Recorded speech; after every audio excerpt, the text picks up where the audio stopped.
Hello everyone! Hello my fellow commanders. Hello. And welcome back to yet another live stream where we are going to be fucking around with Elite Dangerous again. Excuse me a minute while I open up my second screen here. So that way I can see if any of you happen to try to talk to me. So, if I look to my left, we have a wonderful little site here. We are at a neutron star, which is going to give us, that's the app connecting. That's going to give us a pretty decent increase to our jump range when we finally get around to doing that. Okay. All is good there. We are golden to get started. So that being said, I now need to do this because I still have not done this, and I should have already. Replot my route. Hopefully it doesn't just crash. I found that a while ago it did that. Now what you're seeing here is one of my original sites to go, like, not my original site, but it's one of the sites that I found out and I just kind of made for myself because it was in the Dria Fluwe areas. And that being said, that is a pretty good spot for neutron star farming. Now, as you can see, I actually went to the Great Annihilator. I also went to Sagittarius A. I did go there, so I was on my way back to the bubble, which is going to fucking take forever. I might actually go to Chicago. I can't remember why I liked that place. Oh, right. That was the one. That was the Ice World with the other Ice World that was really, really close and just looked freaking awesome. Right. Okay. That was the Ice Moons. So, yeah. We were on our way back from Sagittarius A. We made a nice little stop out to the Great Annihilator. We're going to get back to Dra Fluwe. I'm hoping to do that in an hour and about an hour and a half, maybe 2 hours. Yeah, after that I'm going to have to end up getting ready for work. But that being said, it should be interesting. I am looking forward to getting this going again. I'm going to try and get back to, the bubble as soon as possible. At which point I'm hoping to get my hands on a wonderful fucking ship. I do not have my...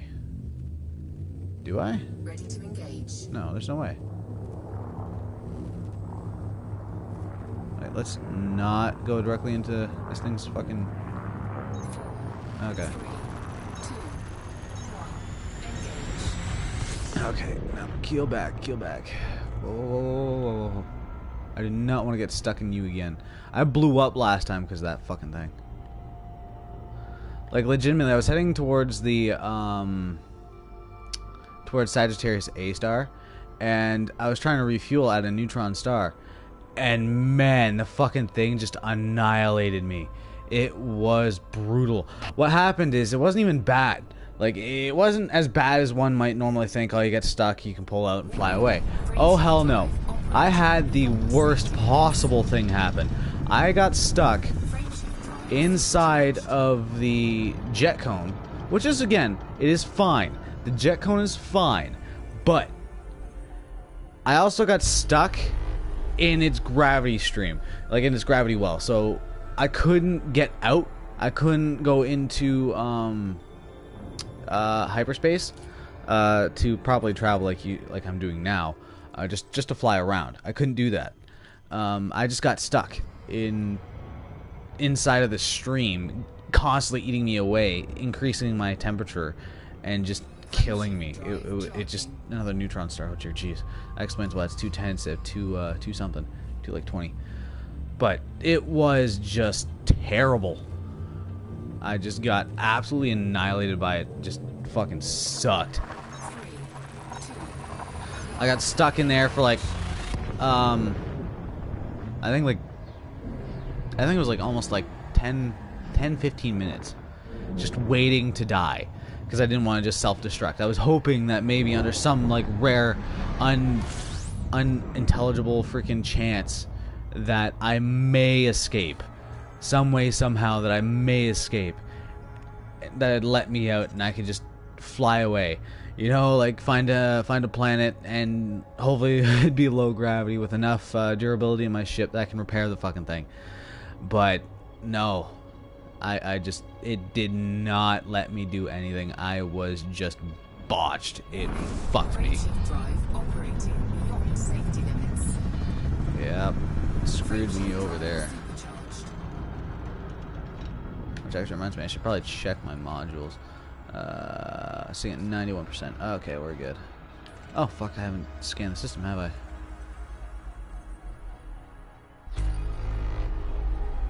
It was just another star. Got it. Okay. Oh, white star. Okay. Cool. But yeah, it's... Wait, how many jumps do we have? 46. Okay. I was really nervous.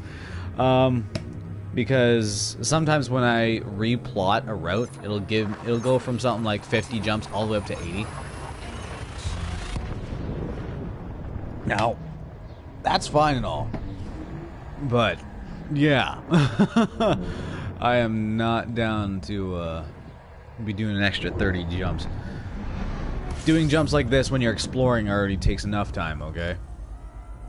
Now, I'm not doing the typical exploration like most people might, where they'll do the fuel economy route and they'll plot out about 2,000 light years and they'll just fly from system to system, and literally, they'll do like 1 light year jumps. So they'll do like almost at or over 2,000 light years of jumps. It is ridiculous. If they were to do the whole thing anyways, they'd get an absolute ass ton of jumps. Rock rolls, garbage. Okay, nothing there. Frameshift drive charging. But, nah. Great fucking thing if you want to make money. Exploration is, if you like, okay, it's not amazing to make money. But the thing is like, you can leave with a half-decent ship. Go to a decent area. Not super amazing, but a decent area. Hey there, babe. What's up? You heading out? Okay. Where are you going after? Oh, okay.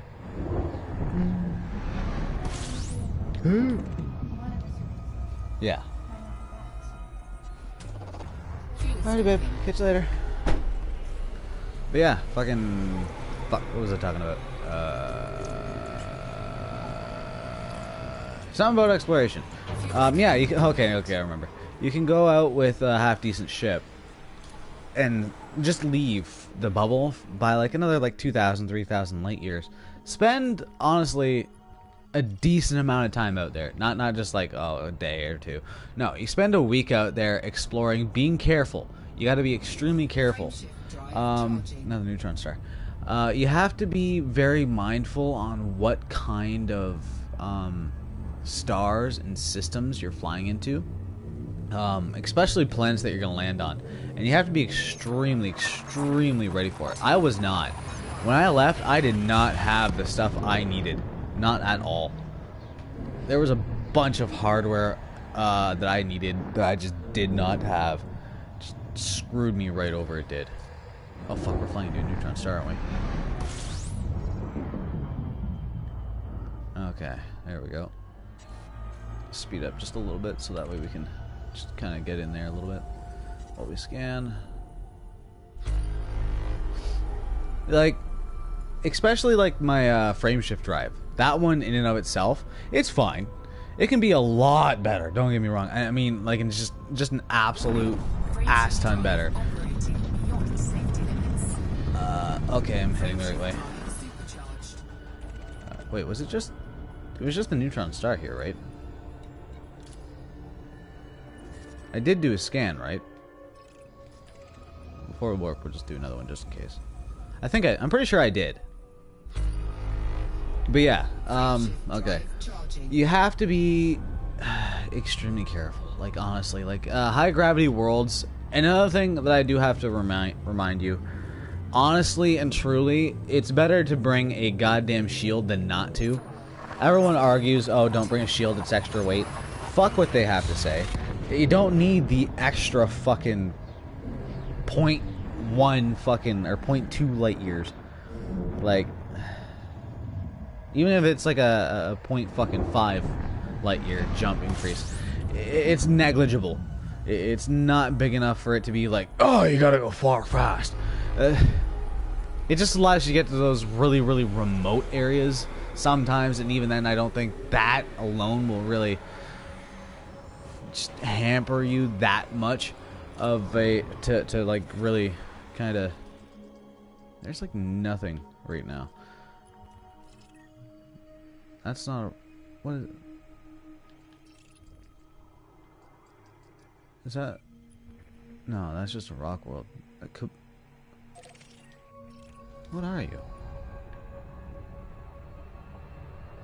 But yeah, like, so many worlds have high gravity. Like, I've damaged my ship, and I've lost over fucking, like... I think I lost, like, 12% on my hull. Because of just trying to go down on a 1.2 G world. And, honestly, I could have saved that if only I brought a shield. So, yeah, no. Shields, extremely valuable. They save your ship on so many different things. For so many different things. It's not a water world, obviously. There's no way it can be an Earth-like world. Can it be an ammonia world? It just looks really strange to me. It's not typical. Certainly not typical. Which is why I just want to scan. It's probably just a high metal content world, but you never know. Sometimes you get a weird one.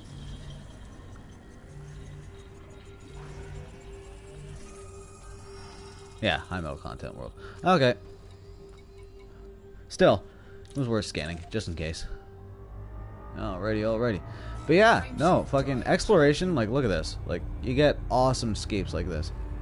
So you got, what is effectively, where am I going? Okay.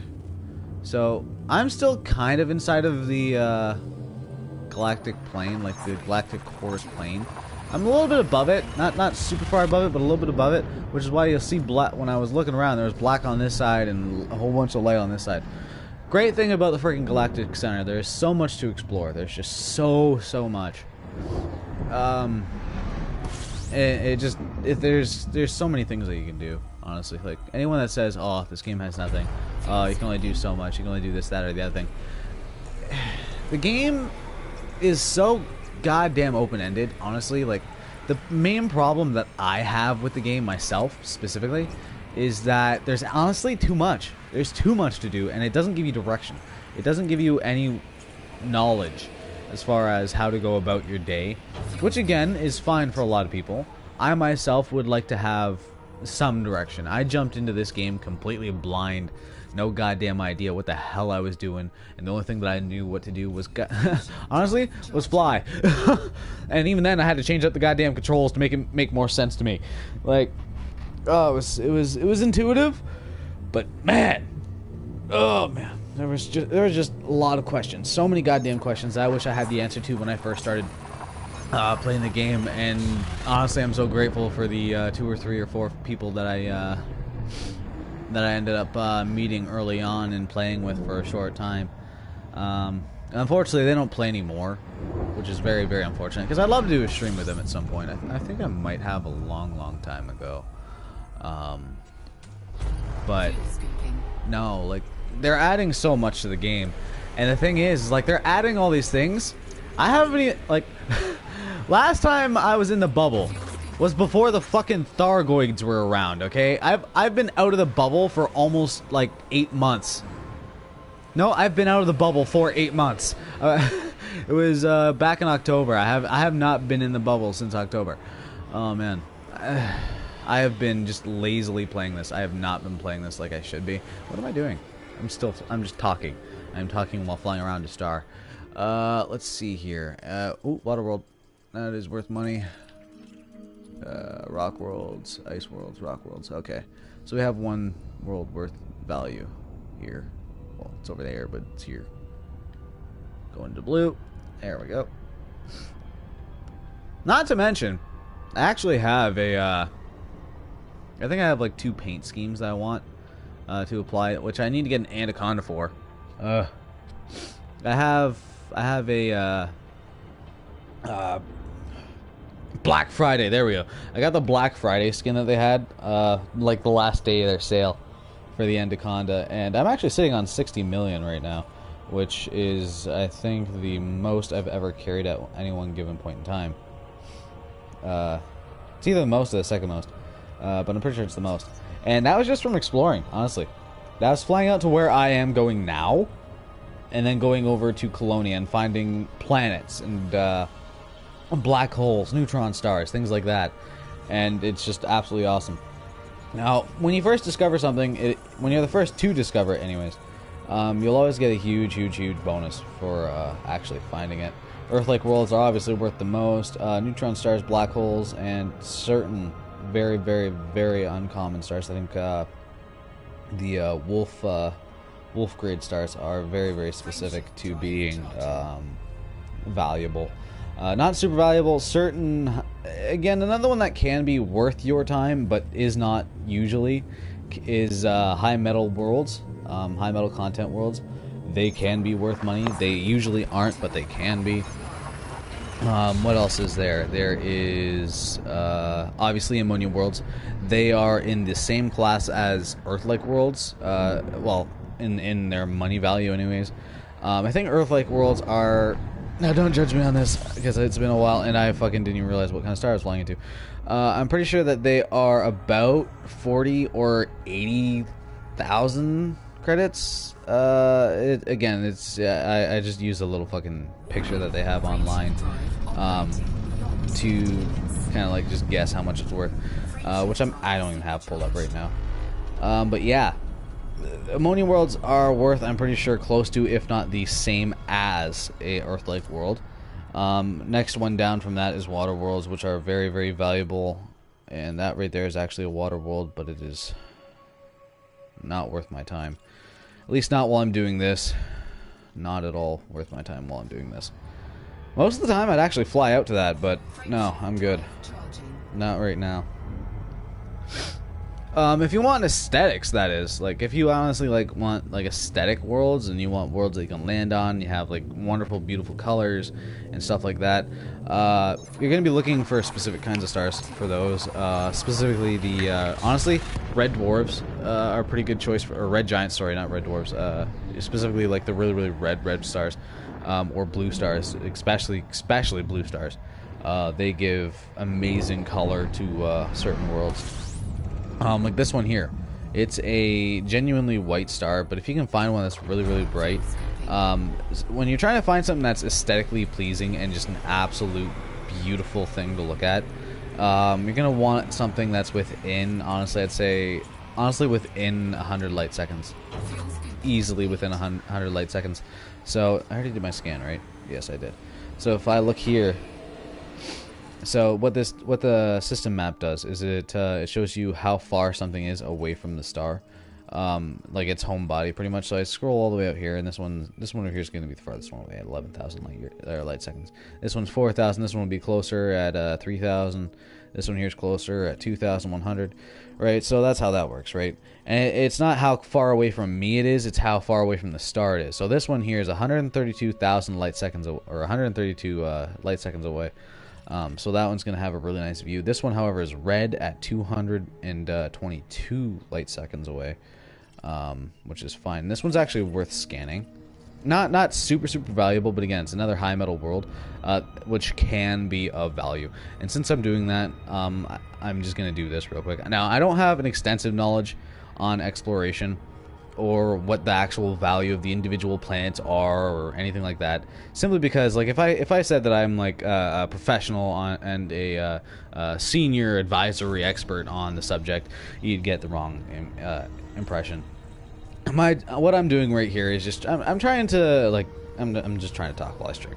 But if anyone comes by, I want to spread some knowledge on what I've learned since I've started doing exploration, as far as being out here for this amount of time and what I've learned so far.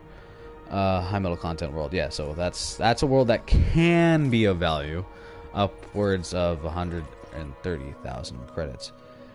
So we have these two, which are twin stars here, and they are actually stupid close to each other. Like, really close. These guys might actually be worth going to simply because they are, like, so damn close to each other. Which again can add to another wonderful picture. Let's see what we got here. Now, go figure. At the other end of the freaking solar system, blue stars. Oh, so sexy. So the cool thing that when you're actually looking for just things that are aesthetically pleasing, you can pretty much find that anywhere you go. For me, it's most of the time, like, I'll find an awesome, like, a really cool star. Like, when I first started taking pictures, honestly, of this game, I don't usually take pictures of any game I play, because if I'm playing a game, like, it can look pleasing to me, but it's not too often that I find a game that's just like, damn, right? Like, this right here looks fucking awesome. But this game, like, I'm an absolute nerd. I'm a geek for the sci-fi and all that freaking, like, oh man, look how close these things are. These things are gonna look awesome. Oh yeah, they're super close. Alright, so let's scan these guys, just because I want my name on them. I want my name on the system. I'm gonna scan these guys, and I'm gonna scan the star. And I'm gonna try and take a nice little picture there. But yeah, freaking, like, would you just stop moving? Like, I have it at 0 right now, but the damn thing just wants to fly like it's going out of style.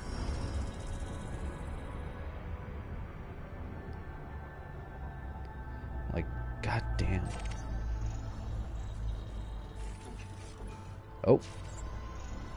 But yeah, no, you can land on a lot of different worlds here. Not specifically here, but in general. Like, the game can just be one of the most beautiful things I've seen in a long time. So, as an astronomy freak, I just love astronomy. I love stars. I love space. I love all that jazz. It just makes it just that much more appealing to me to actually try and take pictures. So, I'll usually try and find some really unique things. For really nice backgrounds, there's a number of different things. As I said, there's the stars, there's the different planets, the ones that are really close to each other. Where's the other one?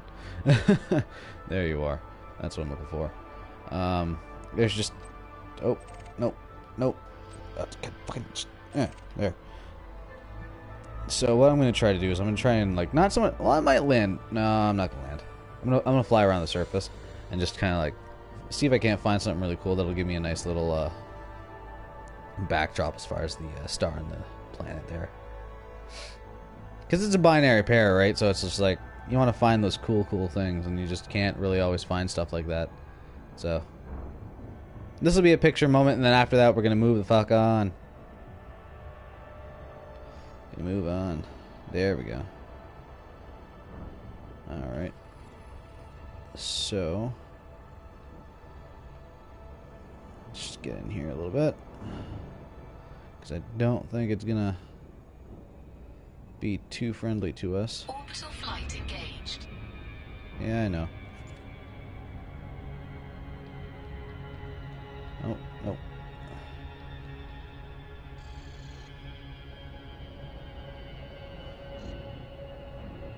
Okay, and then...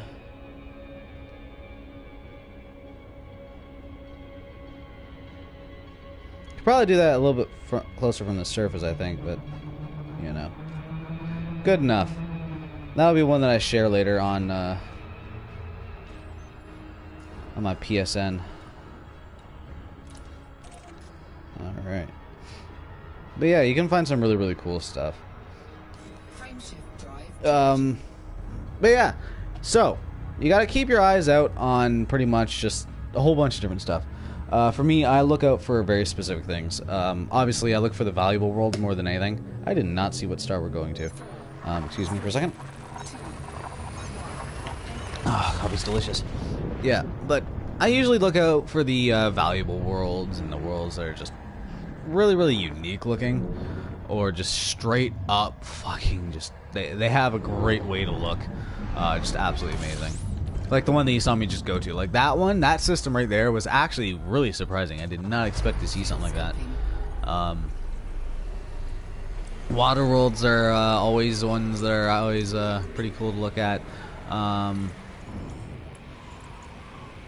Another really cool backdrop for pretty much any like little picturesque person is honestly nebulas. And if you're above the galactic plane, I'll tell you, if you really want something that looks absolutely stunning and just so goddamn crazy, like amazing, go to anywhere in the galaxy for this game, and just go really high, like really high above the galactic plane or really low below it, and you'll just get an amazing view.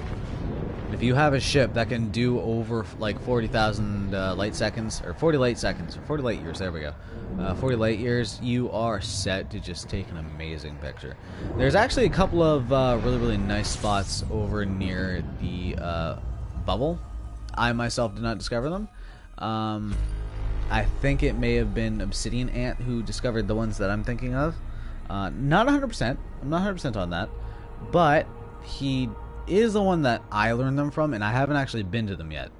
But yeah, absolutely amazing places that I've seen him go to and discover in a lot of his videos, and just absolutely amazing things that I've seen and learned from him. Honestly, if it wasn't for him, if it wasn't for Obsidian Ant, I wouldn't have learned half this shit about the game, or be as well informed about what's been happening in the game as it goes. Because honestly, like, I'm not gonna sit here every time I come here and play the Galnet. I'm not gonna do that. There's no way in goddamn hell I'm going to do that every fucking time I start this game up. Especially since I'm just gonna start hearing the same crap over and over again. Oh man, it doesn't make sense. It does not make sense to do that, to me anyways, for me. But I can't wait to actually get back to the bubble after I probably farm out for like 2 or 3 days out in the Newfound Starfield. Try and just get an absolute ass load of money. That being said, I only ever rarely play this, so I'll probably have to take my time where I can. Between that and playing, honestly, Final Fantasy 11 and Fortnite, Final Fantasy 14, and Fortnite isn't a huge game for me. Trust me, it's really not. But they just have some cool things going on right now in the Save the World campaign mode that just really kind of have me interested. Not hooked, but interested. So I want to progress through the story on that, and I want to play it more. How far away are we from this? Oh, you're a big boy. You're a big guy. I haven't seen too many giant stars lately, so it's nice to always see them every once in a while. That's a lot of fucking...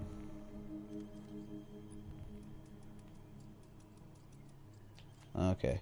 Nothing special here. I always like gas giants. Like, they're amazing places to go to. Because you can find some really, really cool stuff.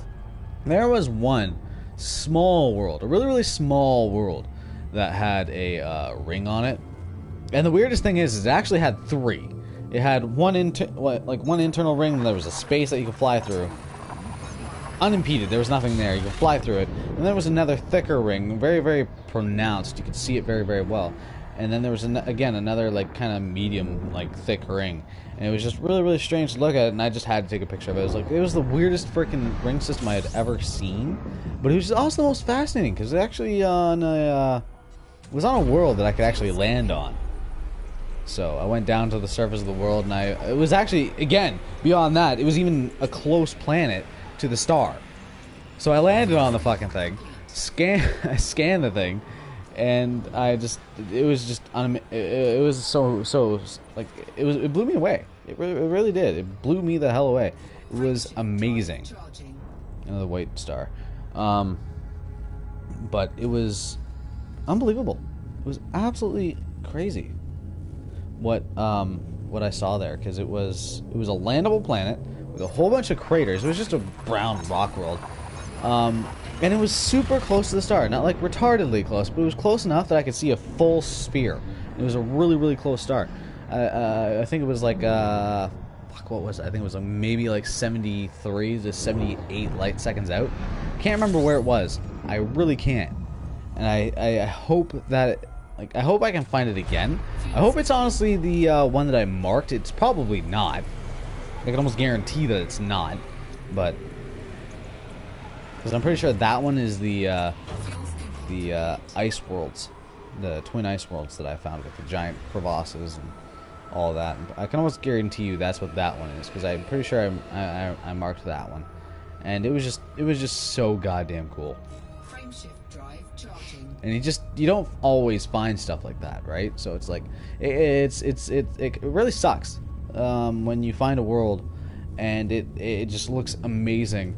And you wish that you want to claim it for yourself, so you scan it, and you find out that it was scanned by someone else previously, and you're just like, oh man, it just hits you, because you're like, oh man, I you get a little bit of pride. At least I do, when you find a world that is solely unique to you. You are the first one to see it. No one else has seen it. No one else has scanned it. And your name is on there.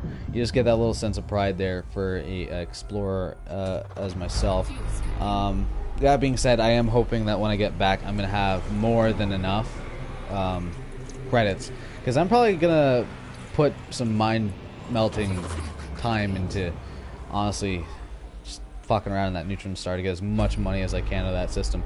So I can hopefully do some really good engineering on my Endicon, and maybe buy some bonus stuff so I can do some other stuff on the side, so that way I can fly out to the center of the galaxy and just do stuff there without too much of a issue, or at least not having to spend 4 days of 4 hours constantly just flying and warping and scanning and flying and warping and scanning and just doing that for 4 hours. Instead, cut that down to like 2 to 4 hours.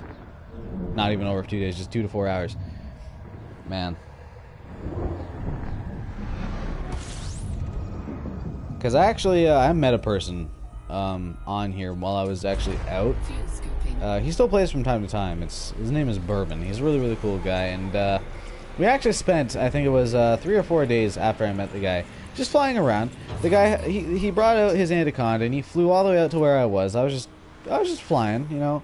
And I actually finally got to where I was, and he shortly arrived after. And he was just like, "Yeah, I'm going out that way anyways. I'll stop by and we'll hang out." We hung out for like 2 hours, for the first day, and he was still in the area when I came back the next day. I was warping around the area, you know, and he happened to come on, and I was like, "Oh, cool.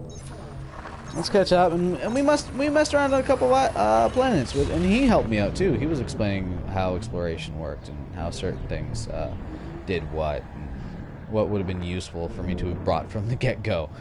But yeah, lots of people are willing to help you out. You just gotta kind of look for them and hope to God that they're not absolute trolls. But no, exploration can be rewarding. You just kind of got to find what it is in the exploration for this game that makes it rewarding for you.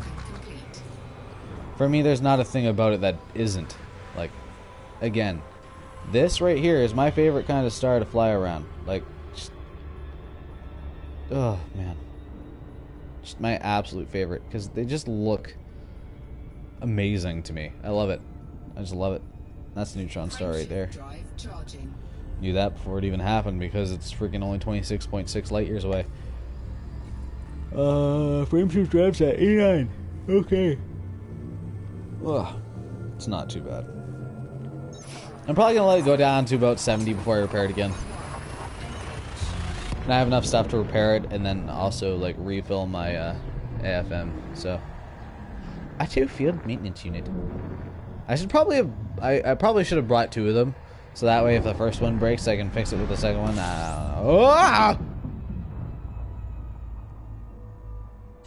Huh. Well then. You know what I haven't actually been doing since I started the stream? Scanning the neutron stars. I think we've had 3, and I haven't scanned a single one.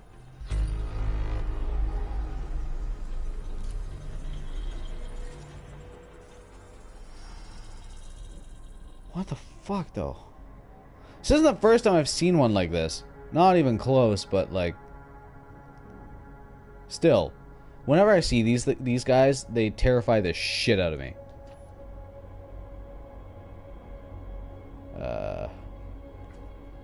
There we go.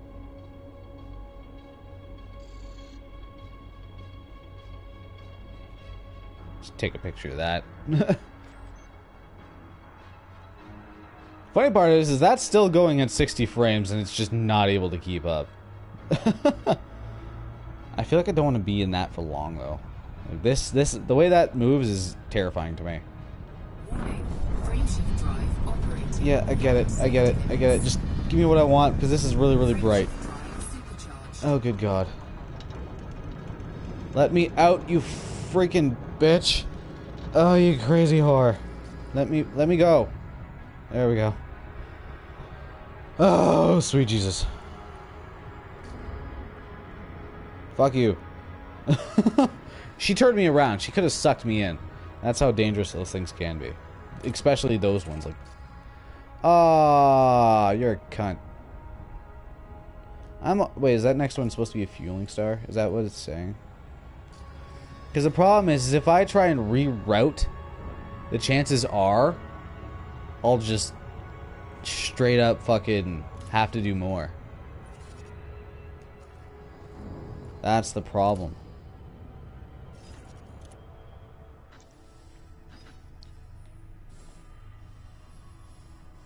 Yeah, so they had me jump from neutron star to another neutron star, but this one's close. That one's had me jump here, then 2 more times to a fuel star. Huh. Alright. I'll take it. It just seemed really strange to me is all. There we go. Wait a minute. Now I'm just wait a minute. I'm jumping to a white yellow star, which means that there's probably a super massive star here, and then another neutron star. Because I'm pretty sure it had me jump to this system. And then warping out 100 and like something light years. 125 light years. I'm pretty sure that's what they're having me do right now.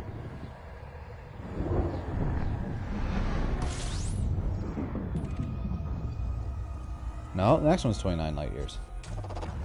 Now I'm just confused.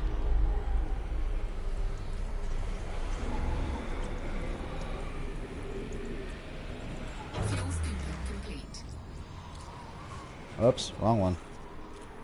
Get out of there.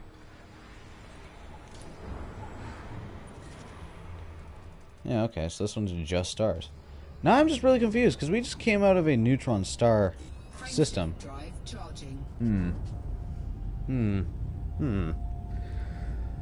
Very confused. Very confused. Ugh. Like popping everywhere.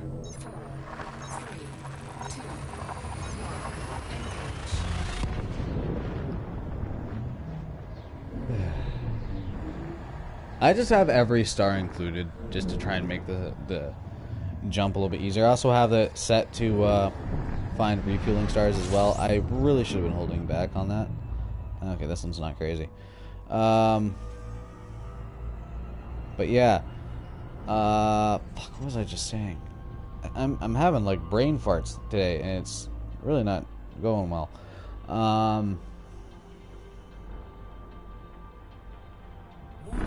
Frameshift drive operating beyond safety limits. Fuck, I can't even remember.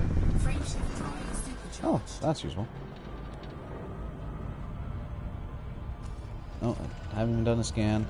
I haven't even freaking scanned the star. See what happens when I talk to you people? You distract me. Forget to do the most important things. The reasons why I'm out here.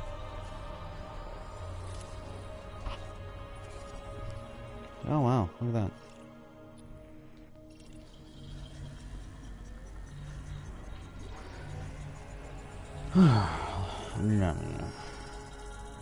Alright, so there's that. So we'll jump to the next system. How far is it? 125 light years. That's a full jump. Okay, so we have a little bit. Yeah, so it sends you to like refuel. I have mine plotted for refuel stars, right? So now that I have a slight memory of what I was talking about before, yeah, I have mine set to have all of the stars right now, just so that I could hopefully like just increase my ability to fly to places easier. But I also have it set to equate into the fact that the chances are is like doing that can put my ship at risk, so I need refuel stars. And just in case I end up running into like a 5 jump range or 5 jump distance of red dwarfs where I can't charge, or giant white stars that don't give me energy or anything like that, I have hopefully that next one that will give me what I want.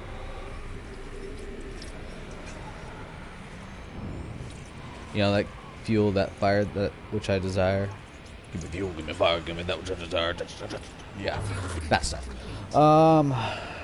Okay, so we got another jump. So we had about another 27 jumps, actually. 26 jumps, okay.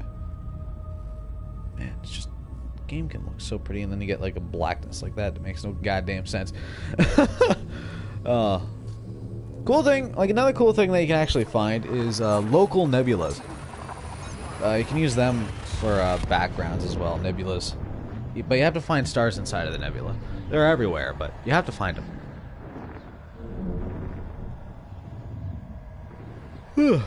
Yawning. Got another hour to an hour and a half left. Now the only problem is I don't really like doing short streams. I really don't. You know, doesn't really have that same draw. You know, I have the energy. Don't get me wrong. The energy will be there the entire way.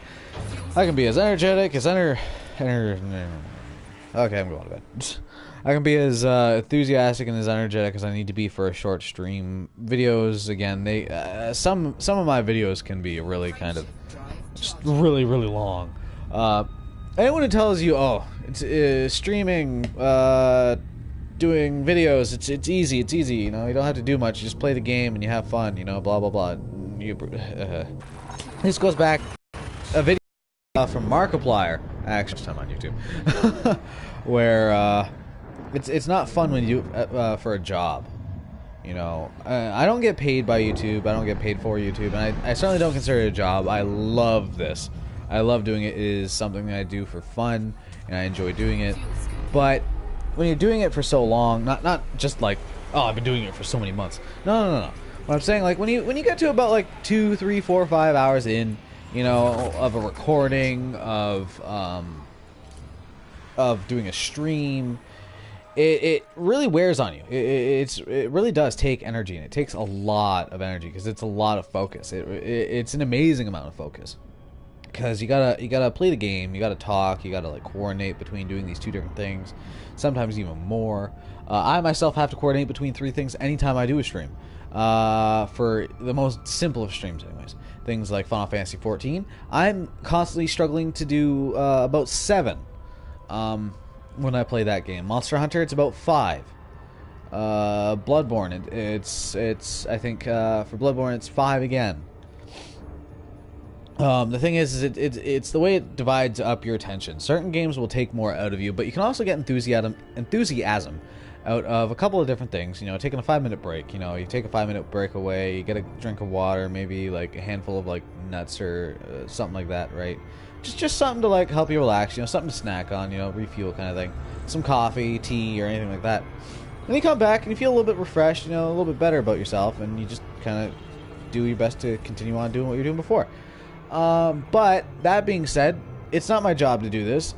I don't get paid to do this, but after about 4 hours of streaming, believe me, I get tired. I certainly get tired, and it wears on you. It sucks.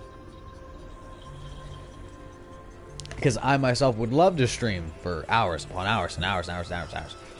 That being said, I did do that recently. I did that for a Monster Hunter stream I did a little while ago. I just kept on going. It just didn't want to stop. I don't know why, but I kept on streaming it. And I was like, I should really stop in my head. I'm going in my head. I'm like, I should probably stop streaming this, you know? Fucking go do something else. And I couldn't.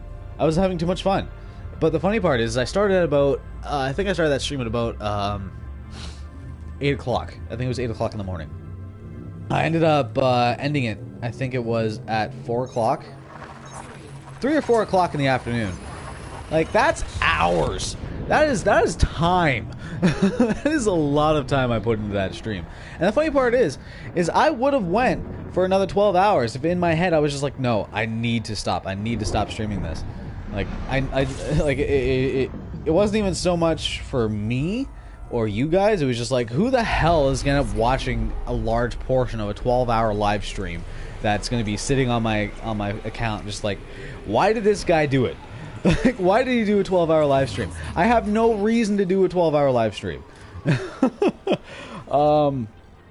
That being said, I do have a reason, which will hopefully be coming up soon. Not too soon, but soon in the near future, if I can get enough people to, you know, sub. Because I think I'm sitting at 47 subs right now. Correct me if I'm wrong there, by the way. The didgeridoo below. Yeah. Once we get to 50, I made a promise a while ago, back when, I think it was last year, a year and a half ago, made a promise where I would, when we hit 50, and this was when we were sitting at around 24 to like 37, somewhere in between there, for subs, that I would do a 12-hour live stream. I haven't forgotten. I have not forgotten what I said that day. I will do a 12-hour live stream when I hit 50 subs. Whether or not it's before or after I get to 51, well, it's going to be either at or... whether I get it at 50 or after, it's not the point. But the thing is, it'll depend on what days I have off, because I need that time. I need that 12 hours. So I'm probably going to have to do it on a day where I know for a fact. I'm going to try and do it, like, as soon as possible after I get that 50 subs. I know that, like, I got to do it on a day where I need, like, where I know for a fact. I'm not even going to answer my phone that day at all, for any reason. Like, fuck all y'all. Put my goddamn ringer on silent. And I'm going to stream from the morning till the evening. And I'm probably going to buy myself some, like, fruit, chips, and juice. I don't know. Something to keep myself going for that 12 hours. Luckily, by that time, I'll have all my shit moved down to the basement. So, hopefully I'll have a decent setup where I can just kind of either use my proper blue snowball microphone and you can hear me halfway across the room and it won't echo. I hope it doesn't echo. God, I hope it doesn't echo. If it does, oh man. I'm gonna have to continue using this goddamn mic until I can find one that one way to rectify the echo for that. Too much to concern myself with. Too much to worry about, I tell you. But I'm looking forward to it. I am super, super excited to eventually get to that point where I can do a 12-hour 50 sub live stream. What game I'm going to be playing, I haven't got the slightest goddamn clue. But I'm thinking I might do God of War. I've had it for a while. I haven't even touched the damn game. I have not even, like, scratched it. I've been playing a whole bunch of other games. I've been just kind of, like, just casual games I can hop into every day I come home after work or before I go to work. Something like this, right, where I'm flying around and I'm just flying to where I want to be and where I need to be and all that. All that jazz, right? So that's what I've been doing. I haven't had the time to dedicate myself to a proper game like that. That being said, I probably shouldn't be playing this either right now, but you know, I'm weird like that. I've decided to make that decision. That being said, yeah, I'm thinking I was gonna do an RPG of some sort, something I can spend 12 hours in without really getting confused. Honestly, it might even just end up being a 12-hour live stream for Monster Hunter, because that game can suck me in like no one's business. And then there's also Final Fantasy XIV. That game can suck me in like no one's business as well. I might try on my PC even. Might. And do Final Fantasy 11. Oh dear, jeez, the things that I would... Oh, Final Fantasy 11 would just... Oh, it would end me. Yeah, Final Fantasy 11 would end me. Oh. Like, the thing is like, I'm still an early level in Final Fantasy 11. I'm trying to play catch up to try and get to a point where I can do some level farming and do all these amazing things in the game, right? So it's just like, well, that might be an Earth world right there. Oh, that's just a rocky world that looks like a water world. You are an anomaly. You're invaluable to my otherwise perpetual growth for money, and that is really far away. That's a lot farther than I thought it was. Oh well, I'm taking that money. But yeah, no, there's a number of games that I own. Like I own over 270 games. Okay, 172 fucking games that I have purchased either full price or close to it. I need a hobby. Anyone that says, "Oh, video games, they're a hobby," well, just they're a hobby. No, at this point, they are my life. I am not. No, I am not a good person. No.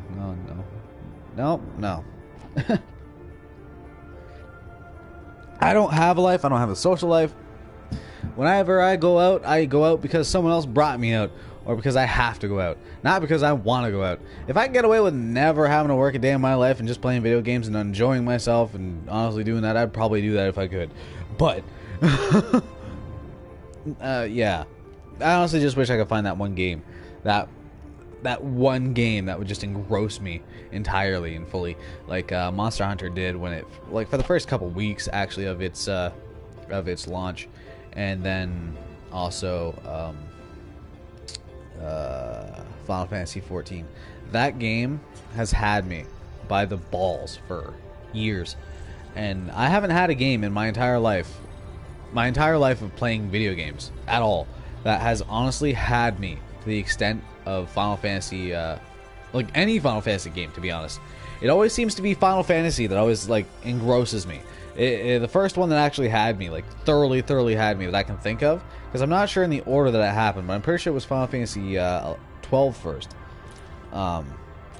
where I spent well over 100 hours in it, and I just kept on trying to do all these cool things that were in the book and try and figure out why I couldn't do this or that or the other thing. Yeah, and it was just, it was crazy, because I started going through the strategy guide, and it wasn't even going through the strategy guide to beat the game, it was to find all these secrets, because I wanted to, like, I truly wanted to beat that game. I wanted to 100% that game. And I think that was the first time I ever spent, like, a long time in a game, and then after that, and it wasn't even my first time doing this, but after that, it was Final Fantasy 7. Went back and played Final Fantasy 7 again, all the way through, and beat it. Yeah. And then after that, I kind of like went back to my previous saves, and that's a really blue star. That was a really nice star, and just started to level up. I still have yet to this day to beat Ruby Weapon. I keep on getting gypped. I keep on getting screwed out of my win. But yeah, that Ruby Weapon was one. I'm pretty sure that there's an easy way to just honestly cheat him, but I'd rather beat him legitimately so I can just have those props. I think I have the Japanese version as well, like one of the Japanese patch versions or something like that, where it's more difficult. I don't know. Frameshift drive charging. Why am I... Okay, I was gonna say, like, why am I still so close to the star? Like, I should have been, like, well out of its distance by now. Holy hell. That guy was a big one. He was a big guy. But, yeah, those are the two games that, like, 3 games that have ever, honestly, I can honestly say had engrossed me thoroughly and completely. Phantasy Star actually had me for a while there, too. Like, the PlayStation 2 port, not the one for the Dreamcast, the original one for the PlayStation 2, Phantasy Star. I think I can't remember if ever I managed to get my hands on Phantasy Star 2. I think I did. It was either Phantasy Star 2 or Phantasy Star Portable. It was in one of them where you had like a mode where you could actually play as the other races. Might have even actually been the first one after you beat it or you got to a certain point. I cannot remember at all. But I remember making 2 characters, a cast and a one of those beast race. I can't remember what the hell they're called, but I thought the beast race was just the coolest thing in the world because they had that freaking transformation where they can like turn into a giant monster of a freaking creature and just annihilate whatever they're facing, and I just thought it was the coolest thing in the world, going into a berserk mode as a freaking giant hairy creature and just slapping things. That being said, I actually just recently bought Phantasy Star Nova. It's in Japanese, so I don't understand a goddamn word of it, which is kind of hindering me from playing, unfortunately, which kind of sucks. But I'm having a blast, you know, I'm doing what I can there. Playing it however it will let me. Just having fun. Frameshift drive operating. Dock safety limits. Don't be a douche. Frameshift drive supercharged. There we go, now let me out. Perfect. Okay. Now slow down. So we have our frameshift drive supercharged. Scan the system. Scan the star. And take a look at the system. But yeah. Nope, it always seems to be the fantasy games. Those fantasy and sci-fi games always seem to engross me the most. And I just haven't found one like them that can just suck me in as much as they do. Even survival games. They're fun. They are fun. They can be fun. But None of them have had me like any game that has ever had me has had me. Because I know people who've spent almost their entire, like, not their entire lives, but have spent pretty much their entire, like, childhood playing things like Minecraft or Ark Survival Evolved. Like, these people, like, I feel sorry for them because they didn't grow up like I did. Not like I did, you know, outside, blah blah blah. The fucking, because I was one of those kids. I was outside all the time. I'm not a youngin. I'm 26 years old. Oh man. But no. I grew up growing with the industry of gaming. Like, I didn't have anyone in the industry, but I grew up with the industry when it was actually starting to really grow. Back when the PlayStation finally launched, the N64, the GameCube, these things. Back when before online play was really prevalent, and back then you had so many just quality, fantastic games. Games that just would blow people's minds, and they were amazing things that made brands, things that made consoles so amazing that just people could not ignore them for one reason or another. Smash Bros sold GameCube, like Final Fantasy VII sold the PlayStation 1, and freaking Devil May Cry sold PlayStation 2. Like, the thing is like, games don't do that so much anymore because the industry itself has stagnated to the point where it's dying, and sadly it's not us shooting it. But that being said, there's no way near, or will it ever die out at this point. It's just it's gotten to a point where it's always more of the same, always more of the same. There's no uniqueness to it. There's no true innovation as far as games go. Anyone that says that there is obviously going to be talking about fucking VR, and if they're not, then they don't know what the meaning of innovation is, what it means to grow in an industry as far as gaming design and all that jazz goes. But there's not enough of it anymore. There's not enough truly unique games anymore. The only time you find a unique game is when it's simply part of the art style. And it sucks because so many people, so many young gamers won't know the things that I've seen, won't know the things that I've done. They won't do the things that I've done. For one reason or another, they'll be like, "Oh, the game's too old. The game is older than myself. I'd never play that." Now, don't get me wrong. There is the odd outlier that'll be like, "Oh, I want to play Metroid. I want to see what that was like back in the day." But those are like the hardest of core gamers. The younger generation that was brought up by another generation of hardcore gamers. You know, you don't get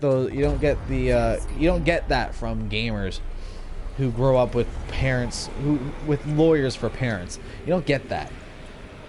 You just don't see that being the case. At least not as much, I wouldn't imagine. But gamer parents to gamer children, you'll see things like that. Far more. At least I would really think so, that to be the case. It's just like, I want to see what my dad used to play. I want to see what my mom used to play. You know, that sort of stuff. And then they pull out things like Sonic and Metroid and Castlevania and Mario and just these old 2D side-scroller games. And then going up from there, we go into things like the old Tenchus and the Final Fantasies and Chrono Cross and Trigger, like into the RPGs. And then back into the PS2, you'd find the things like the hack and slashes like Devil May Cry, and back when Dynasty Warriors was really starting to get good for Dynasty Warriors 2, 3, and 4. I thought 4 was actually phenomenal. I put a lot of time into that game too, now that I think about it. But so many gamers, like young gamers, won't know those kinds of games. They won't know them like we or I used to know them, and it sucks. Because that generation of games, those games, although they aren't the prettiest, don't get me wrong, their art style itself was absolutely phenomenal. Even the decent looking ones that were trying to go for a really good looking game, they wanted to be amazing looking. You know, they wanted to be the best they could possibly be as far as graphics go. Didn't look great, but it added to an art style of games that just looked like games, and they played like games, and they were fun. these days everyone wants to freaking take advantage of the gamers by trying to monetize in some way. Looking at you, EA. Fuckers. But I am hopeful for a lot of games that are going to be coming out in the future. I want Anthem to succeed. I want it to be an amazing, amazing game. You know, and the way that they've described it as a true co-op game. You don't have to play with other people, but it is better to play with other people. And you know what that looks like? To me, that looks like a promising prospect. It looks like an old school, what would essentially feel like a wonderful couch co-op game that you just don't see anymore. You don't see couch co-op games as much anymore. You find the odd one. I've actually played a couple on this channel. A couple. Not many, but a couple. That only work for couch co-op. They don't have online. Going back a couple videos, I spent, I think it was 3 to 4 hours playing a game called Wizardry or something like that. Something like that. Arcane Magics or something. And it was a blast. I loved that game. It was a top-down, just dungeon crawler, freaking. Just, it was a blast. It was so much fun. I haven't played a game like that in so many years. It was amazing. I had fun. And the thing is that game didn't have online at all. It doesn't have any online. And the funny part is I played it again last week, and I got to the second last area. I got to the 8th or 9th area. I was damn close. I can't remember what my build was. I think it was just a fire AoE build that I made with kind of a berserker. Yeah, okay, no, I remember. I made a berserker build is what I did. That's what I did. I legitimately made a berserker build. I used the berserker flame ability that pretty much like buffs your attack speed, and it doesn't take long for it to go off either. Like it was really cool. And I used that along with a character, and then I also used critical buffs. I actually used 2 specific critical buffs that I need. One from basic melee attacks, which I already have. Oh no, I used 3. I think I used I used 2. Okay, so what I did is I had the sword, not a curse sword, but I had the Masamune or something like that. That increases your basic attack's critical hit chance by 3 times or 5 times or something like that, right? And then I actually got my hands on what I would consider to be one of the luckiest items I can think of, and that was the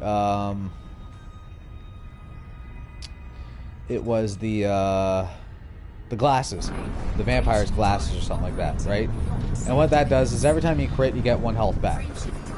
Now with increased critical hit chance, that already, like with my basic attack, that already does a lot. Now, shortly after, or before or after that, because I think I got the glasses on the 1st floor. I think on the 3rd floor I got the next one. And I have not been scanning those fucking stars. I really need to stop doing that. On the 2nd or 3rd floor, I got the freaking cursed item called the Lucky Clover or something like that. The Bloody Clover. It's a cursed item, and what it does is it increases yours and enemies' chance to critical hit. So, it increases your chance to critical hit them, but it increases their chances to critical hit you. So, it's not a good item, but for what I was doing, the build I had, it was the best item. Now, what ended up screwing me in the end, believe it or not, was actually my own goddamn stupidity. I saw the doctor.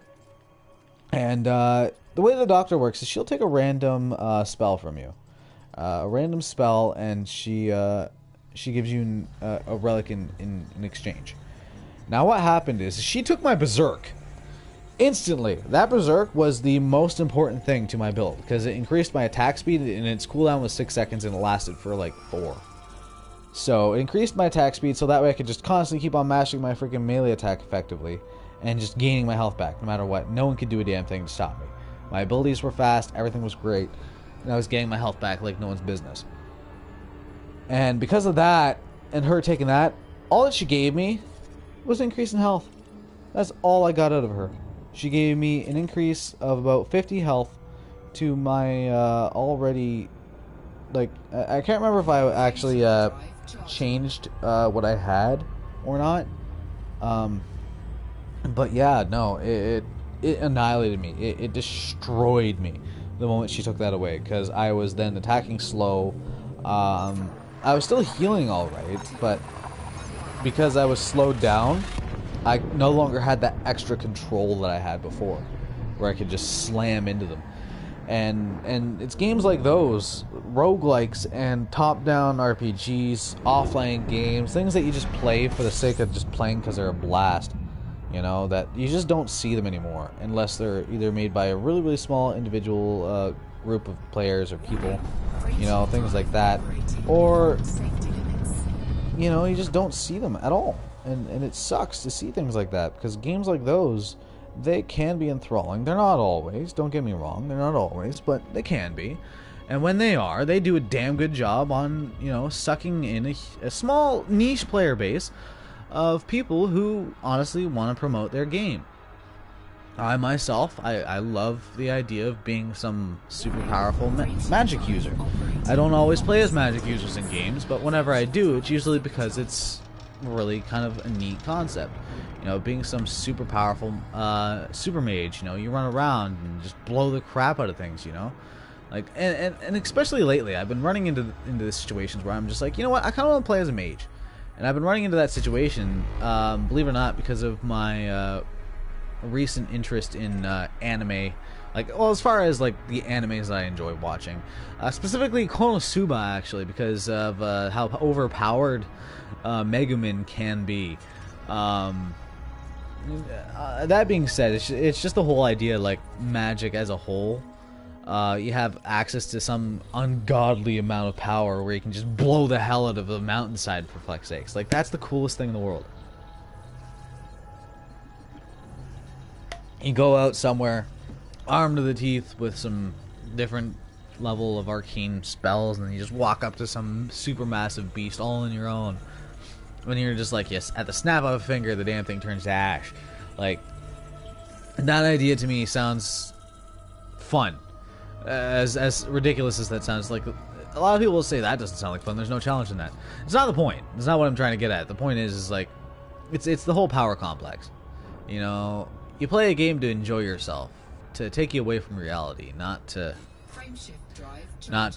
fucking pay for more money just to have a chance on doing something cool. You know, DLC, that argument kind of goes towards DLC. I love DLC. It adds an absolute load of stuff to a game. You know, it adds new content, new story, new characters, all that. And sometimes it's good. Sometimes it can be really, really good. Things like the stuff for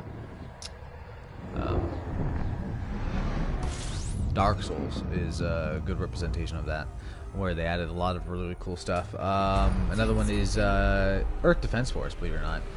I honestly think that Earth Defense Force did a really good job as far as their digital content went.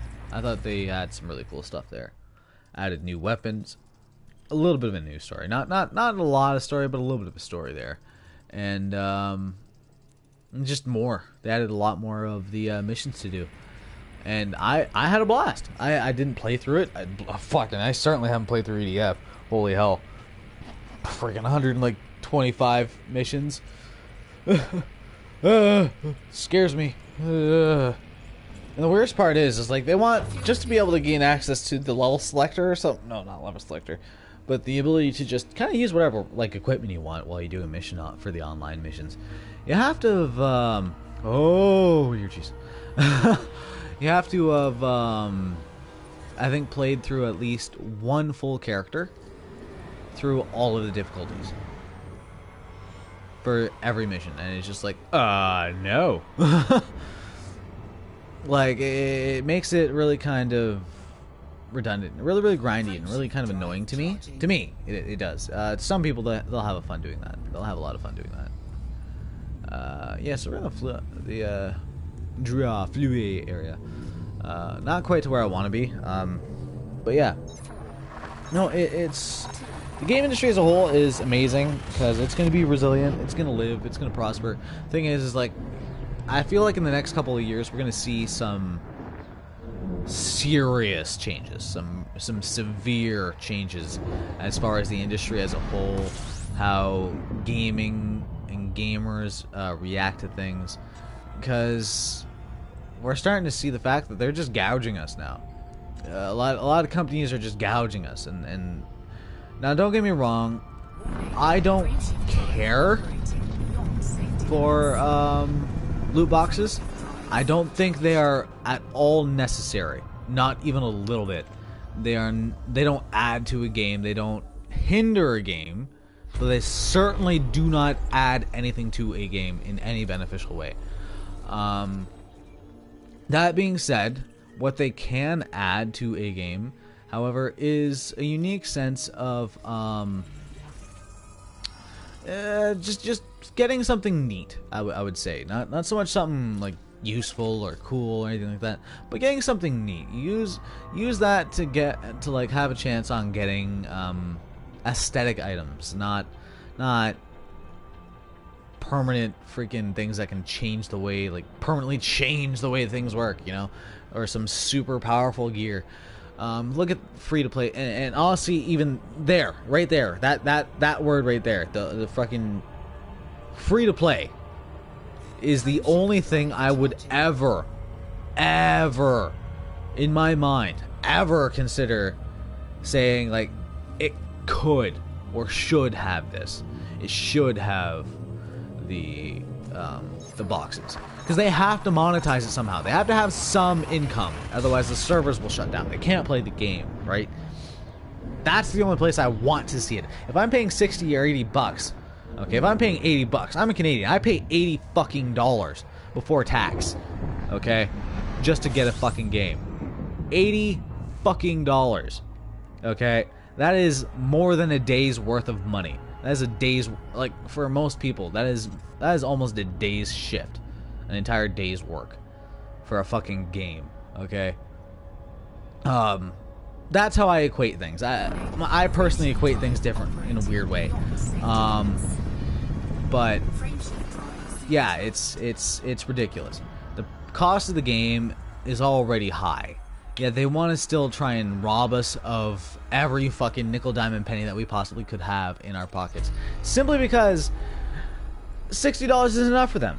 It's corporate. That makes sense, okay? They want to make money. It's a game. They need to make money. They need to do this. They need to... Oh, fuck. I did not mean to do that. They need to do those things. And I'm just... In my head, I'm just like, I understand that you want and need the money to keep these games going. You don't need that much money to keep the fucking games going. There's no fucking way in hell. But... like, it doesn't make sense. You're charging people for a product that they've already paid for to get more of that product, which again, DLC makes sense if it was made after the game was already made, not fucking what fucking they're doing with Destiny right now. That's bullshit. But no, it makes sense to have DLC if it's something that can add to the experience of the game. If it's something that you've already cut out and you want to cut up into little bits, that's no longer DLC. That's part of the game that should already be there. And the same thing goes with the loot boxes. They're technically already part of the game that, yes, should be locked or could be locked behind a wall, but it should not, under any circumstance, in my opinion, be a paywall. Something that you have to fucking pay for. That seems stupid. You've paid for an item that can cost you upwards of over $100, okay? Well over $100. Great deal many games that I see that everyone's like, oh, I paid 90 bucks for my special edition. I have to pay $120 for my special edition. I pay out the ass in Canada for video games. And I have 270 fucking games, like, plus. Okay? Games are getting expensive. They have been expensive for a very long time now. They don't need more money from us. They don't need more money from me. That's the simple fact. If they want me to pay for a game, give me the game. Give me what's in the game. You want to charge me for colors. You want to charge me for fucking pink, blue, and green, for fuck's sakes. Fine. I'm okay with this. New skins. I'm okay with this. I'm not happy about it because certain things will be like, I can already guarantee you, a lot of things will be beyond overpriced. There's no reason for them to be that price. I can guarantee it. That's what they do. But it is far better than using a loot box system. Give us a system that shows us what we're getting. Stop taking chance. Or stop taking what we want and putting it into what we could. Because I'd rather earn something. And why am I moving so goddamn fast? That was way too fast.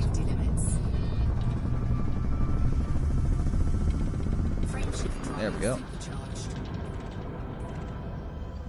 Okay. But I would rather work my ass off.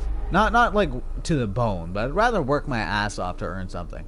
As far as MMOs and RPGs and like even some shooters, like goes back to fucking my days with Call of Duty. Like I worked to get those guns. These days people can just fucking pay 40, 60, 80 bucks and unlock a goddamn gun pack. Like that just seems stupid to me. I don't like that idea. I don't like the fact that people can just pay for whatever they want. Like that's not how it works in real life. That's certainly not how it fucking works in real life. If people were able to fucking do that, you know how fucking weird, how retarded the game, like the world would be. Think about it like this. Like think of the world as a video game right now. Okay, imagine you earn money from a company. Okay, they pay you. Now, if you want to raise, if you want to go up another level, you have to pay $800. Okay, you're like, well, that seems like a bit much, but I can earn that back with my raise. Okay, and then you get there, and then it happens again. And you're like, okay, you know what? I've been here a while. You know, I feel like I deserve a little bit more. And you go and ask them, like, can I have a raise? Can I be promoted maybe? And they look at you and they're like, okay, that'll be another $1,500.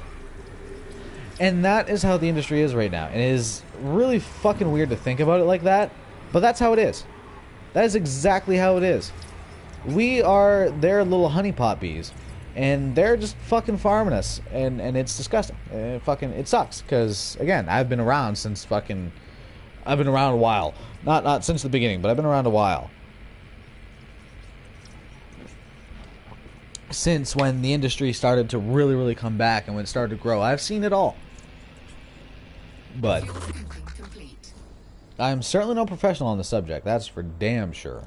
But that does not mean I do not have an opinion. That does not mean I don't see the industry for what it is, what it can be, and what it has become.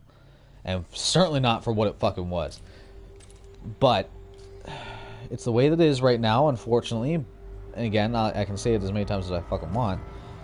I would rather it be in a really good spot, the industry itself, to grow, to release some amazing single-player, multiplayer games, for MMOs to finally come back. Problem with that one, the last one specifically, is that MMOs are extremely expensive. Extremely expensive to make. Just as a general idea, if you want a fully voiced MMO compared to a fully voiced RPG or a sandbox game, the two games that I'm going to compare right now, you may or may not know. One of them is for sure you should know if you're a gamer. It is extremely popular, has been for a number of years, and probably won't be going anywhere anytime soon unless they release a new one. And that is Grand Theft Auto. Grand Theft Auto cost about I think overall cost just for development of the game, I believe, was actually I'm not even sure. I think I heard that when they were finally done with everything, all of the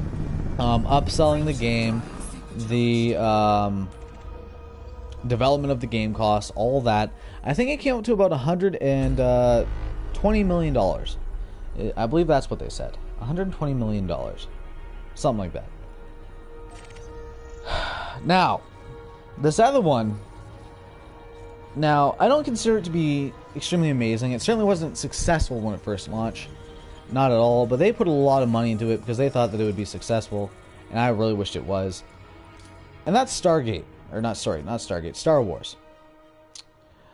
The Star Wars MMO that they released cost them, to my knowledge, over $200 million. Now, that game, when it launched, was a pretty decent game. It wasn't amazing, don't get me wrong. A lot of people have been around with that game for a long time, so I would hope that it was a pretty good game. But there it is, last two jumps. But the thing is it's just a lot of people just understood, like, $200 million for an MMO. That is $80 million over what most people would consider to be a very, very, very expensive game. Like, Grand Theft Auto was ambitious, extremely so. They did a lot of stuff in that game, and it did not come up to what a regular MMO costs. It's crazy. Absolutely crazy. And the problem with that is I love MMOs. I love my MMOs. To fucking death, I love my MMOs. Oh man, do I ever. Can I just jump there? But I can't do it, you know? Things like that just doesn't really work. Because they're so damn expensive. So many games that come out as far as MMOs go these days just aren't good. They're okay, they can be decent, but they aren't good games. And it sucks. Because that's my favorite brand. That's my favorite type of game. Those are the games that really suck me in. You know, those are the games I'll spend a full week playing. Free-to-play MMORPGs. And then I'll probably just straight up stop playing them. I'll move on to something else. I'll find another one. I'll be like, okay, this one's good too. And I'll tell my friends. I'll be like, this one's alright too. And that's what I do. That's what I used to do as a kid. I would find a really cool MMORPG. Just an absolutely awesome MMORPG. Why can I... Did I not... Give me back my skin. I need to... Okay. Well, that sucks. But yeah, like, it's silly. In my opinion, it's just silly. How expensive they are. I have no idea why they're that expensive. I have no bloody idea why it is anywhere near as expensive as it is to make an MMO. But that's my brand. That's the things that I love to do. I love to play MMOs. But I know that they're extremely expensive. I know for a fact that they are. Fuck. And as a result, I don't get as many as I used to. Certainly don't get as many as I would like, that's for damn sure. That being said, when I finally do get an MMO that I like, I generally don't like it as much as I wish I did. Black Desert is a case in point situation for that one, actually. Beautiful game. Gameplay is a blast. Just so much fun. But I do have problems with the game because it's a Korean game. A lot of Korean games have certain little aspects to them that really don't mesh well with most North American audiences. For me, that game specifically, it was gender locked for the classes, the sexes, and all that. Oh fuck me! That is a white dwarf. Oh sweet jeez. Okay. Okay. Really should have been paying attention to that. I've already scanned you, haven't I? Okay. But yeah, no. MMOs are... Why the fuck? MMOs are the games that I usually go to. Why do I have information on this system? I know that I already scanned the system before, but I sold that information. I should not... Okay. So now that we're here, I'm actually going to show you a neat couple little things. So as you can see around here, you know, if you look around carefully, You can see neutron stars. You know, I already saw one, which is right here. This one right here is a neutron star. That one over there. Oh, no, I thought it was a black hole. I actually thought this one over here was a black hole because it was dark. Yeah, that's a neutron star. That over here is a neutron star. Right there. This guy over here is a neutron star. So you can find them pretty easily if you know what you're looking for, right? Looking around. There's a lot of them around here, like an absolute ass ton. But I'm going to cheat. I'm going to do this. So if we go to this map, and then we go boop, boop, boop, boop, boop, boop, boop, boop, boop, boop, boop, boop, boop. Now, we go over to realistic. Doo-doo-doo. Up, up, up. Bam. Damn it, didn't work. It's supposed to work. It didn't, but it's supposed to. Because the neutron stars are supposed to be non-sequence stars. That's what they're supposed to fall under anyways.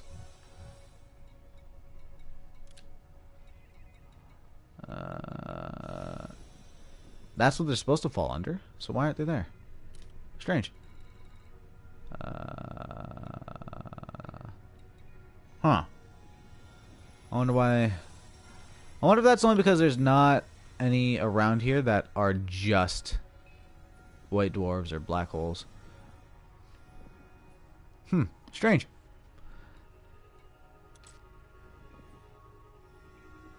Because if I put that in there, like, mine should pop up.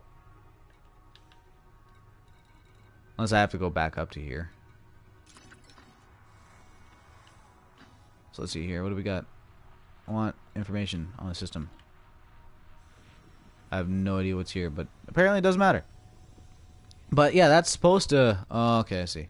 So that's just for the route, I guess. Just turn them all back on. These Wolf Rayet stars are actually worth money from what I understand. A lot of money. I haven't seen any of them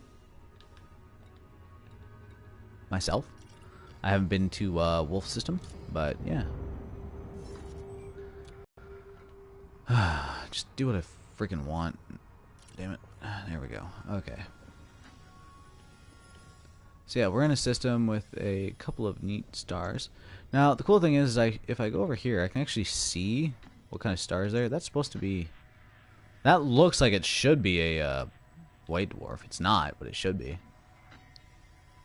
Huh. What about you? Nope. Nope. Nope. Because while I was actually going through here before, I actually found black holes very easily. But I don't know why I'm not able to find them right now. Because it's supposed to, when I go over to here. But I don't see anything. I'm supposed to be seeing stuff. I'm legitimately supposed to be seeing stuff right now. But I'm not. Maybe it's just because I'm not in the bubble. And this area isn't mapped. Who knows? It's unmapped, so it doesn't want to give me what I want. Which I suppose makes sense. But, yeah. Don't you start doing stuff I don't want you to. I can see where I can go. So this guy right here is a neutron star. I've probably already been to this guy. Truth be told, I've probably already been to this guy. Here we are. Because I can't actually remember if I've been through here or not. Like, thoroughly through here. But I'm going to have to find another star where I can actually refuel at soon. Oh, we got some information. Probably on, Oh. Fortnite goes live on the Switch today. Congratulations to anyone who has a Switch. Why can't I slow down? Seriously? Okay, there we go.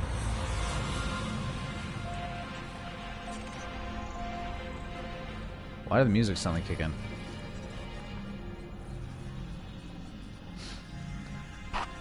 But yeah, gaming industry as a whole is going to be in a bit of a rough patch right now.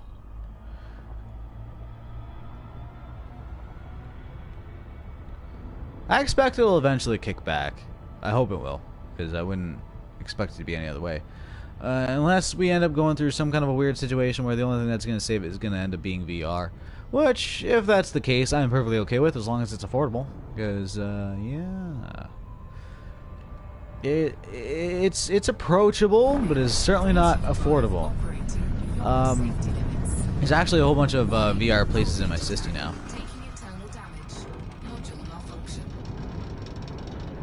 Oh, is that all? I'm not too concerned about that. I have no idea why I just did that. Now that I think about it, why did I just do that? Oh, that was silly of me. Okay, let's just... there we go. That's what I need. Why did I just do that?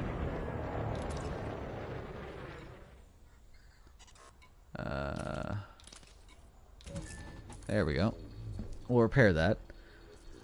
Cargo hatch is at 79. That doesn't matter to me, I don't think. Well, no, it kind of does, actually. The frame shift wake scanner. That needs to be gone. I need to get rid of that. I have no use for this unless I'm pirating. But I just thought it was really neat because I needed it for certain little things. Am I actually?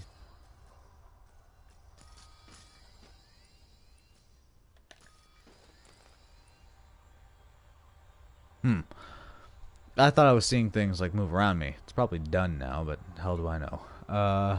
Power plants and...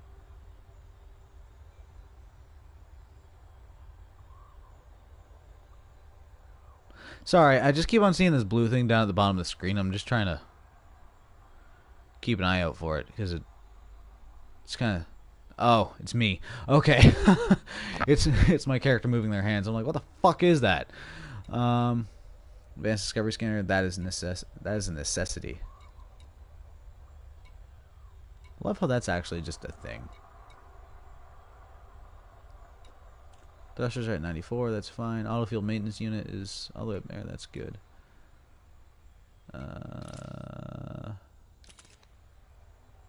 Okay. Resupply arm module. Do I have enough for the other stuff? Oh, no, I do not. Wish I found some zirconium.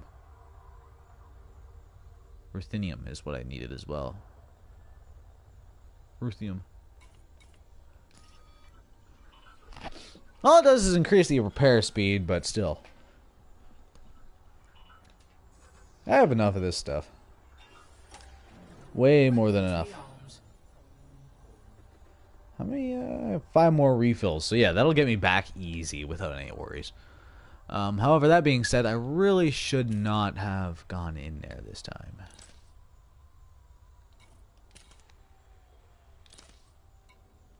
There we go. Okay, so I just want to take a look at the system because I don't know if I've scanned it yet. Cannot comply. Where's the... Alright, it's up here.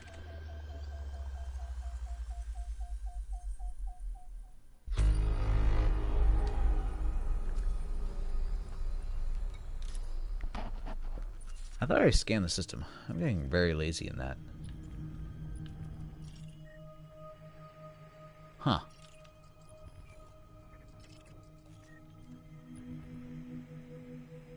You're a weird looking world.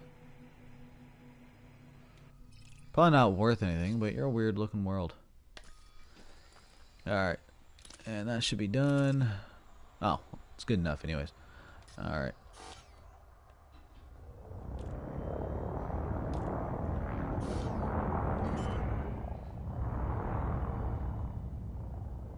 Maybe it's disabled. Landing gear deployed.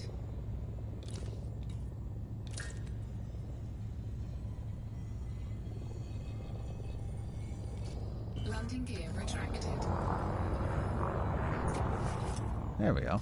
How was that? Comply. Oh, come on now. Fuck off. Drive charging.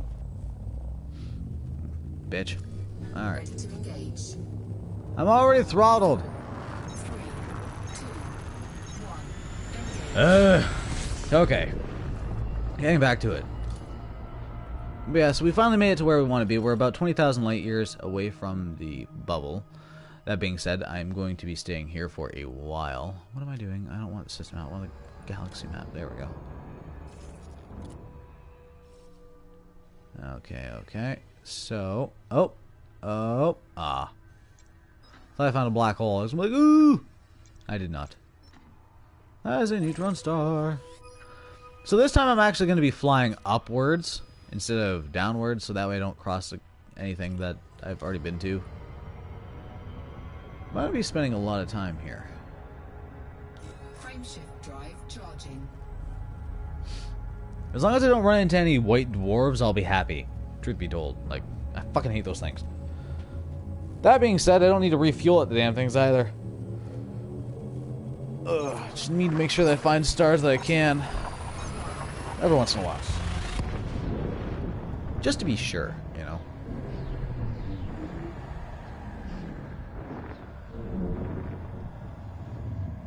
Alrighty. Seems a lot brighter now for some reason. Alright, scan the system, scan the star. Look at the system. This is what exploration out here pretty much amounts to. Yeah, this guy's probably, yeah, he did that. That figures. Ah, you know what? That's just like me, though. I'd do that, too. Galaxy map. Certain systems, like, I don't mind. For me, it's, like, more along the lines of, like, I would do it simply because, like, I don't want anyone else to have their name on there. But truth be told, I would rather leave it open. What is this? Nope. What are you? No. No. No. There we are.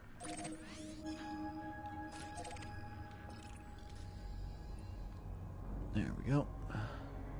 I'd rather leave it open for other people to just kind of put their mark on the system if they can. That's just me, though. That being said, if there is another valuable object in that system, it's mine. You don't get it, it's mine. But yeah, I hate it when people just scan the entire system. It, like, yeah, I'm pretty sure you get like some kind of a weird bonus for it, but I don't know. I don't know if it's that valuable myself. 4, 3, 2, 1,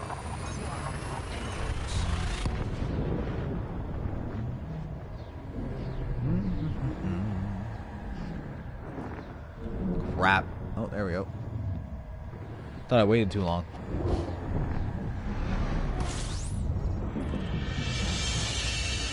Come on. Give me my mojo. Rock World. Now, obviously, the chances are that I'm not going to be the first one to get anything around here. That is for damn certain. Fuck off. I want to look at you. I need to refuel. That being said, that's a neutron star. That was quick. Did not expect to find another one that soon, but I did not. I don't care. It's not really what I was looking for, but the fact that I found one is always it's not going to take much fuel anyway, so I'm just going to be jumping through these until I find one where I'm just like, you know what, you look like a pretty star. I'm going to jump to you so I can get fuel. It's not too often that I'm going to find something that can refuel me, though. Ugh. 4, 3, 2, 1, engage. Fuck. I got a 12-hour friggin' schedule tomorrow. Yeesh.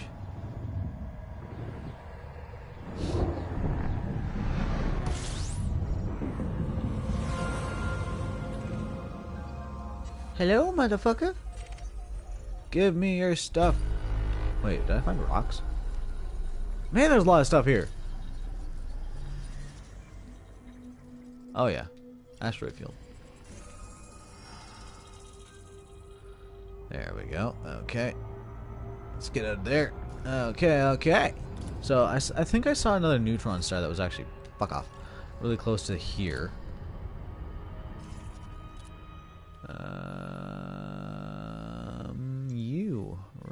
There. Damn, it's almost like I know what I'm doing. Alrighty, alrighty. Let's go here, huh, guys? Yeah. Alright. Oh, whoops. So we'll go here, fucking get this scan. And we'll refuel, and then I'll call it quits for today. Now, that being said, I'm hoping that I might be able to stream on... Nope, I'm busy on Thursday. Fuck. I might not be able to stream until next week on Monday or Tuesday. Damn. Alright then. Gonna be busy on Thursday, moving all this stuff downstairs. All the stuff that I got here.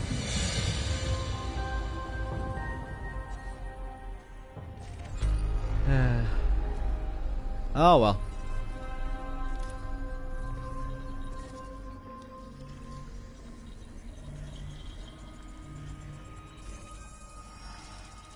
That's what happens, I suppose.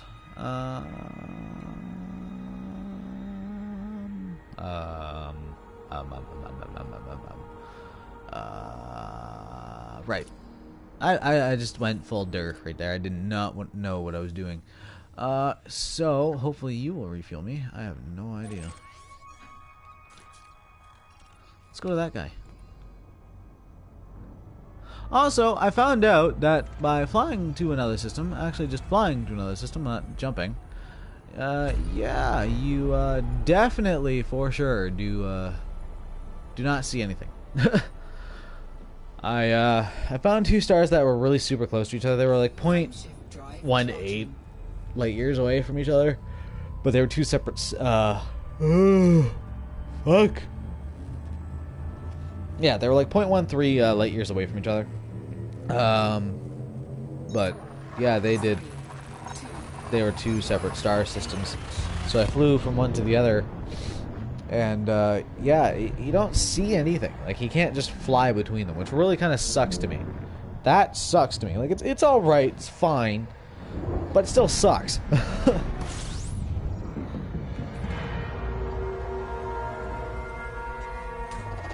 Like, I understand, like, each star has to be a an instance, but it's unfortunate.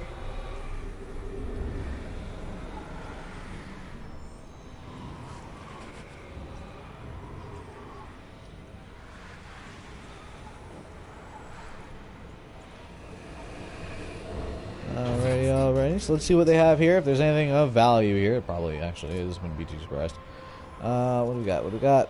Nope, wrong one. System map. There we go. That's what I want. What do we got? We got nothing. Alrighty, guys. Yeah, so I'm gonna head off here. We did more than enough today. We did some good shit. What we ended up doing more than anything was honestly we just got around. We got to where we wanted to be, and that was the important part. I told you a little bit early on in the video on just as far as like what to do, as far as like exploring good ways to look at it if you have any interest in it, have any at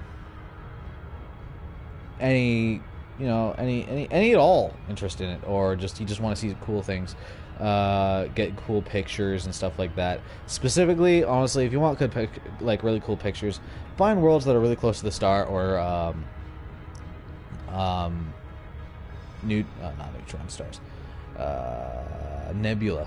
Nebula will be your best bet for finding something that is truly beautiful for pictures.